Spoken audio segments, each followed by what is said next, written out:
Hello everybody and welcome to another Movie Hooker YouTube video. Today I am going to be talking about the found footage subgenre in horror. Minnie, stop that! Minnie! Psst. She's doing that thing to the carpet, you know. Because she doesn't have enough scratching posts or stuff. She has to destroy carpets and beds and everything. Hello, darling. Yes, so I want to talk about the found footage genre. I want to tell you why I love it, why I think it is seriously important, and I also want to talk about some new releases that we have coming out, and they sound pretty damn good. A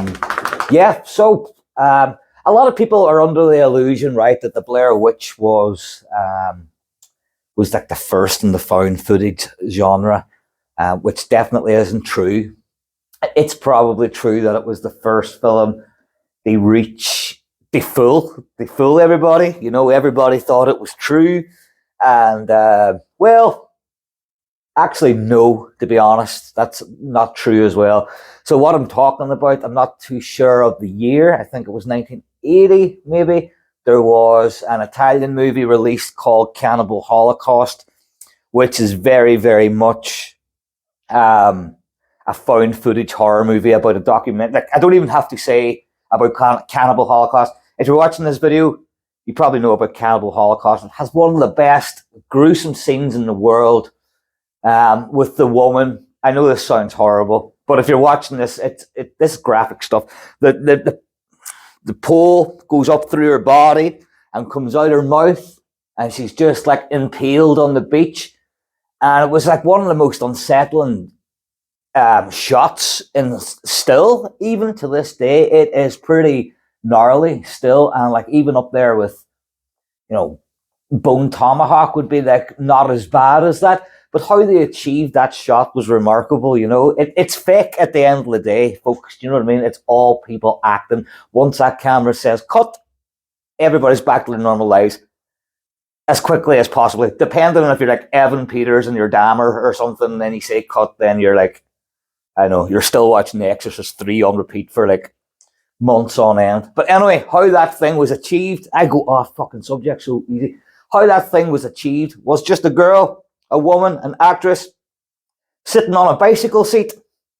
That's what it was. She was sitting on a bicycle seat, and she had a seriously adjustable and adaptable mouth, because like she had to have that pole like sticking in her mouth. But anyway, let's get away from Cannibal Holocaust. Actually, the director recently died, so it's nice to give it a little shout out, but definitely not Blair Witch was definitely not the first found footage horror movie. As I said, it was the first one to, excuse me, it was the first one that to fool the world with the whole internet was relatively new, and like it or hate it, you cannot argue that the Blair Witch Project was absolutely genius. Absolutely genius. So my favorite, I think, top five. Let me see, top five. Okay. My favorite top five found footage horror movies. I would have to put the Blair Witch Project in there due to it's one of those movies where nothing really happens. You know, it was like micro budget and just genius from that filmmaking point of view as well. And there was some genuinely eerie moments in it. These are in no particular order. I think then I would have to go, these are going to count as one movie, by the way, because it's my list, it's my top five. Rec 1 and Rec 2 are definitely in my top five, and I'm going to count those both as one movie because, it was just fantastic. It wasn't one of those paranormal activity sort of found footage things where they're placing cameras everywhere. There was a genuine reason for that camera crew to be where they were when that stuff happened, and that's what makes Rec so good. It was so good because it was so short. It was just Rec was genius, and Rec 2 was genius. And then with Rec 3 and Rec 4, the directors who were involved in the first one, they were like a duo, Wami and Paco. And for Rec 1 and 2, they stuck together. They had like a joint collaboration, and they brought out. But I think for like 3 and 4, they both says, right, we're going to go off and we're going to make our own Rec movie. So you put yours, whatever you think, and I'll put my Rec. So yeah, both of them, 3 and 4, far from bad films, but as a continuation of the phenomenal story that we were set up with the infected actually being possessed demons, and it was just it was so good. So yeah, that's Rec 1 and 2. They've been my top 5. Chronicle is another one. I would say it's sort of a kids movie. It's a little bit dark. I would say teens then, but yeah, Chronicle, about the group of kids who come into contact with some like giant cosmic rock or something, and then next thing you know, they have superpowers. So that was another phenomenal movie, and it's very, very clever as well, this film, because if you look at it, yes, it is a handheld. It's a handheld camera movie, and very, very much found footage, very shaky, and very amateur, because it's a bunch of teens doing this who have no filmmaking experience.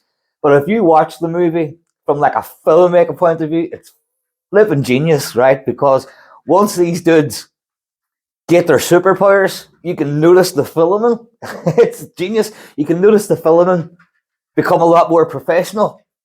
And yeah, like they're using their superpowers to get the behind the head shots, and like a more feature length and cinematic film point of view. So as the film goes on, they start using their powers, but you don't really know that.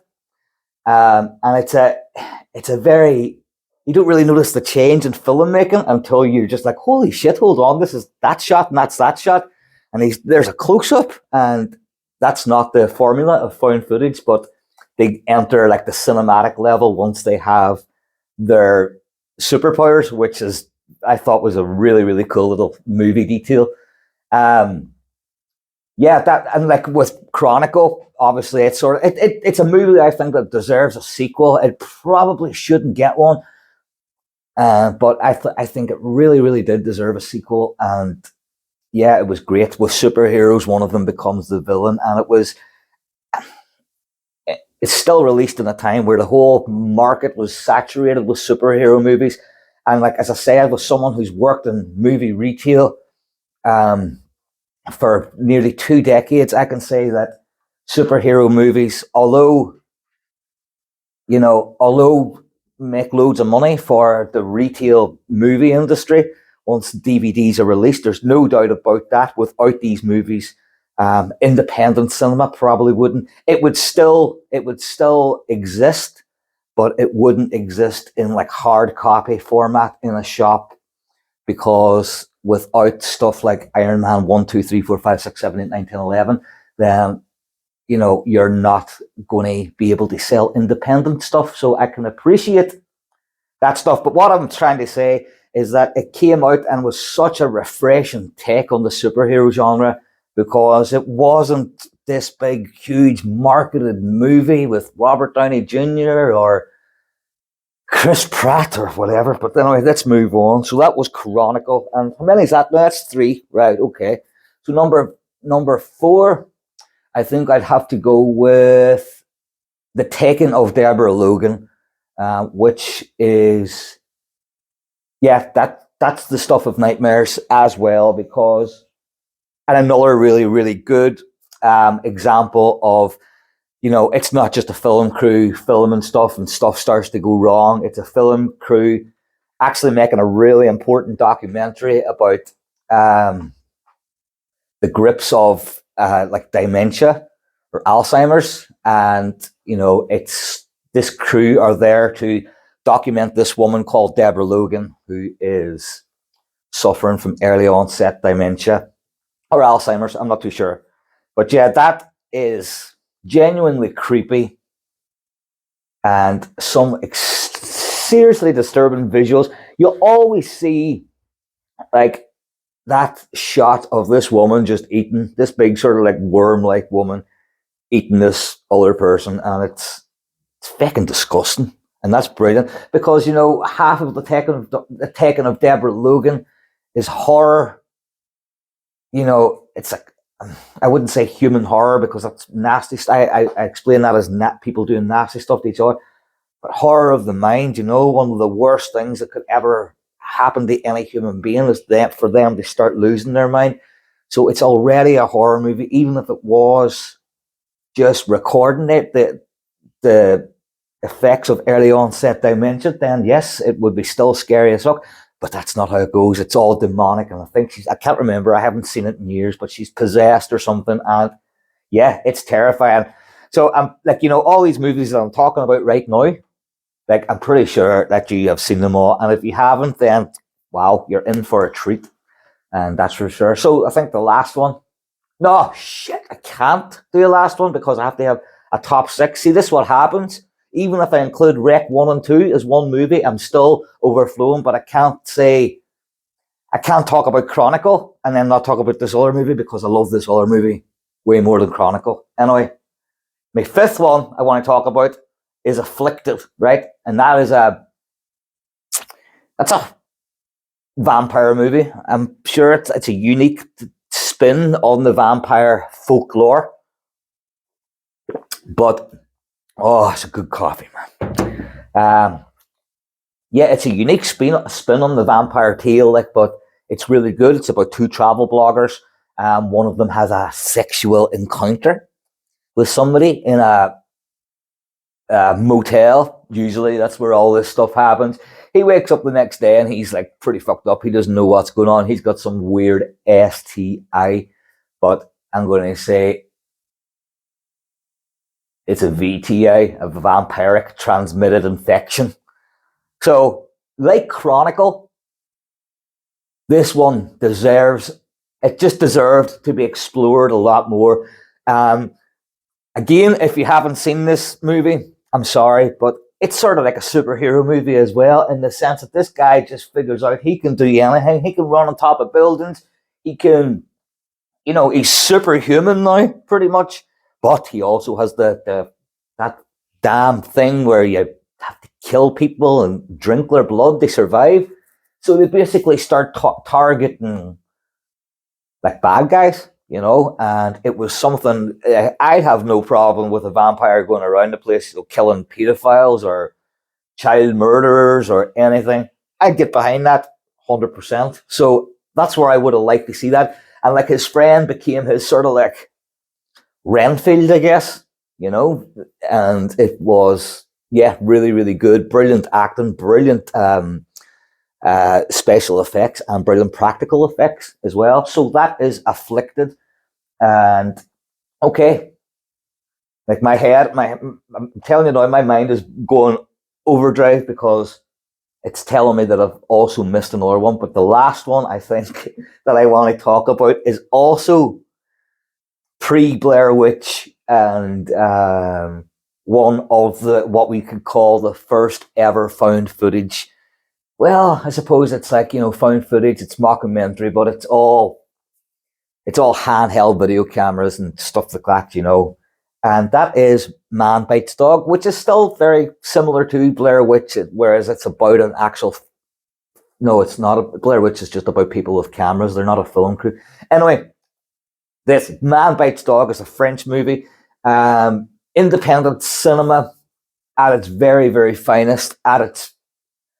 It's like a stroke of genius. This movie was made by a group of film students. I'm not too sure whereabouts in France, or maybe it's even Belgium. I think it might be Belgium. But Man Bites Dog was, a student movie. It was a project, and it was absolutely genius.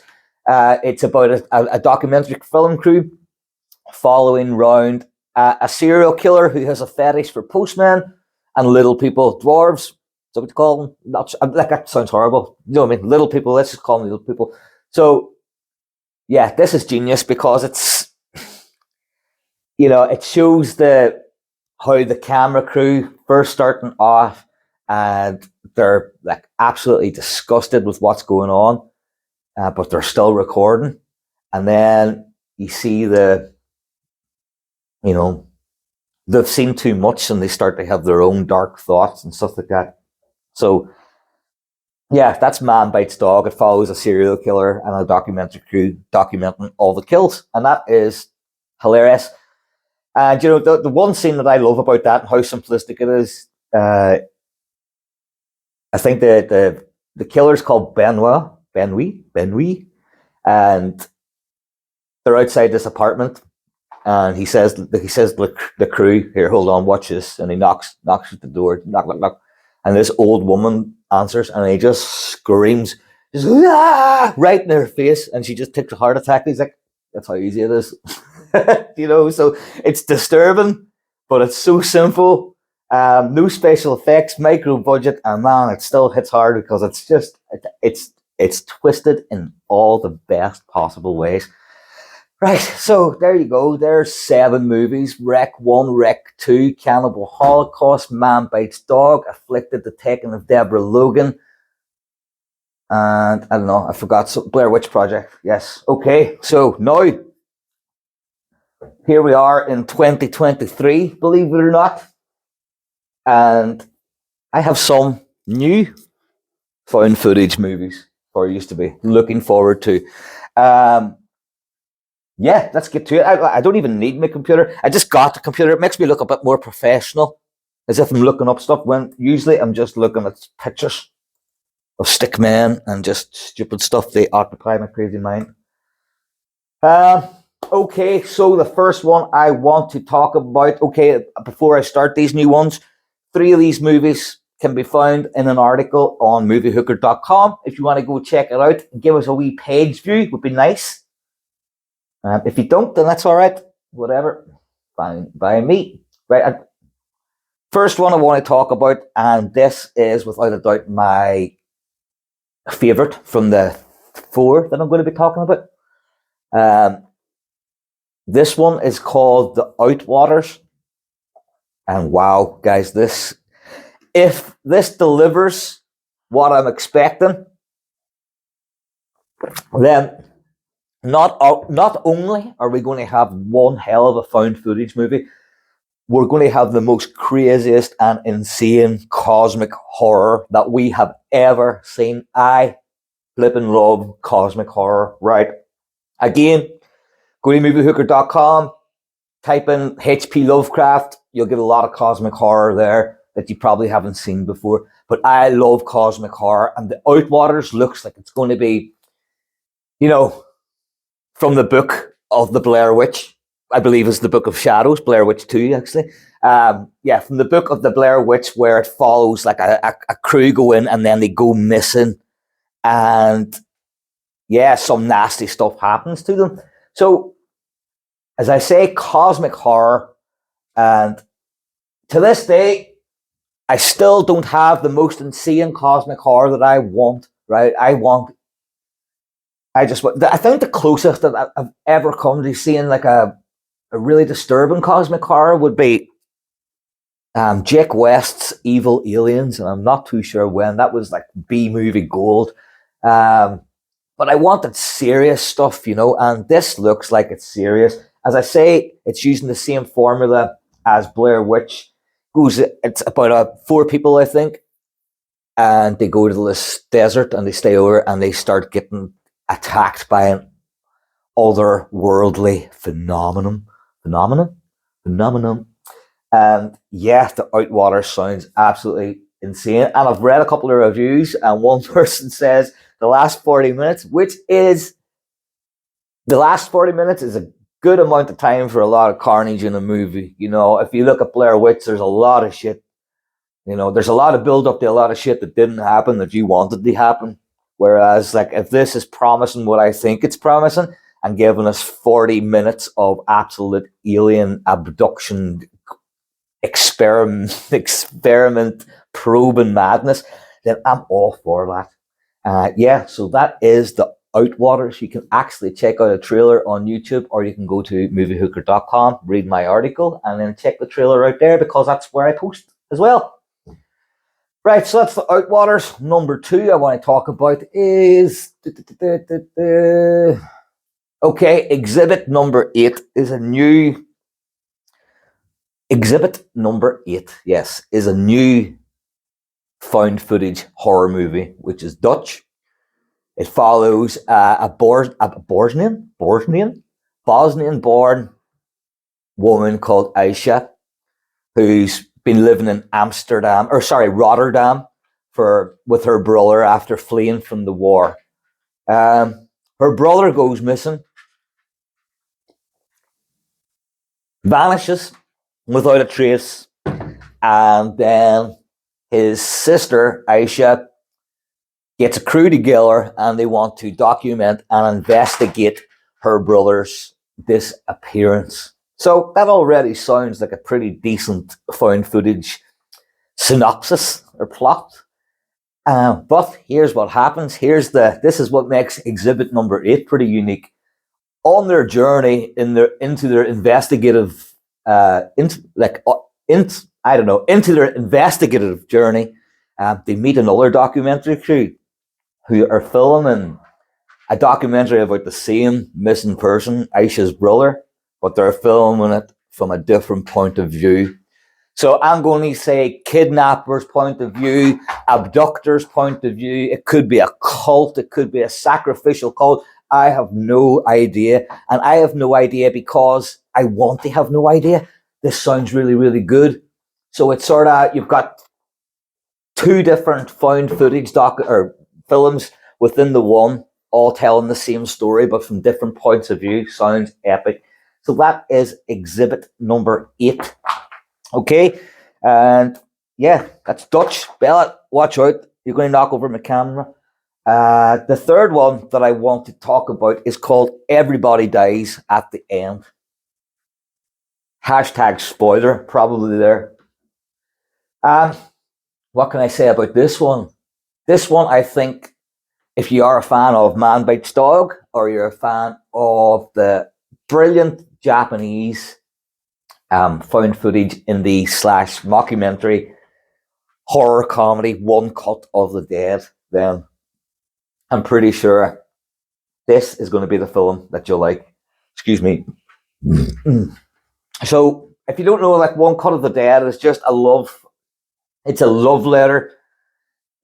It's a love letter. It's also a hate letter, to the horrors and the joys of making an independent horror movie. And I think a lot of people would still enjoy it if you didn't know a lot of things about filmmaking. But if you do know even the bare basics of filmmaking, it really, really shows like how hard it is. But at the same time, it shows how much heart is in it and how much, how enjoyable and how fun it is. So Everybody Dies at the End is sort of like that. It's about a film crew who are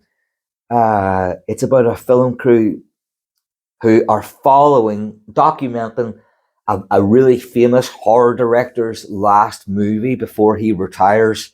So I'm pretty sure this is going to go down sort of like Man Bites Dog territory. That's why I'm saying Man Bites Dog, because I'm pretty sure this director's kills are going to be like a little too real, if you get what I mean. Do you? You know what I mean? He's going to, Bella, hold on, I'm making a video. Do you know what I mean? What the fuck? Yeah, hold on, I have to let my dog out. Go there.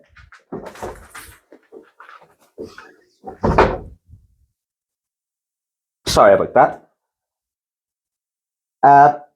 Yeah, so I think this director's kills are going to be like a little bit too real. But this is, Everybody Dies at the End has promised that it is about actual filmmaking and the joys and the horrors of it, although there is a separate storyline of a dude, a famous horror director that's actually killing people. I'm pretty sure that's how it's going to go down. I can't promise it. As for One Cut of the Dead as well, the film I just mentioned before, there was a remake of that, a French remake that was released last year. Not too sure of the name, but it starred Roman Duris. And if you want to check that out, there's a French remake of One Cut of the Dead. And now back to the other movie that I was talking about, Everybody Dies at the End. Guys, that is it. I'm done. I can take a breather now. See what I mean? Open up my computer. Oh, actually, sorry, I want to talk a little bit about a new one called Skinamarink. Skinamarink. I could say that word all day. Skinamarink. But yeah, this is coming out on Shudder next week. I want to touch, and this has sort of been like a viral sensation. If you're going to watch this expecting something like The Conjuring or Insidious or The Nun, or you're going to be expecting jump scares to be, jaw dropped by special effects, this is not going to be the film for you. From what I can gather, I'm probably going to order the screener today. It's very experimental, and it apparently really does. It hits serious nerves. So if you're into like experimental art house cinema and you want to see something, or you just want to support something that is so micro budget and has managed to make its way all the way to the front and do you know what I mean? The front page of the movies of movies. Like it's getting talked about when Marvel movies are getting talked about, when like all these Conjuring movies or Insidious movies or Annabelle or Megan now. So this little micro budget feature has managed to push itself into the spotlight and be talked about. So for that alone, I hope you'll go and you'll check out Skinamarink. And yeah, guys, that's it. Thank you very, very, very much for listening to my rants. And I hope to have hooked you up, as always, with some good viewing. So the new ones that are coming out, let me tell you those again. They are The Outwaters is the crazy sci-fi. Exhibit number 8 is the Dutch one. Everybody dies at the end. Oh, I'm not sure where that's from. Ugh, sorry. And Skinamarink, I'm pretty sure that's American, but I would not expect a lot of dialogue in that, if any dialogue. So, yeah, thank you very much. And if you enjoy this stuff and you haven't subscribed, then hit the subscribe button. My fire's let me down today. But yeah, hit the subscribe button and hit the notification bell so you don't miss any content when myself or Jessica upload some stuff. Yeah, thank you very much. Bye. Please be recording. Fuck.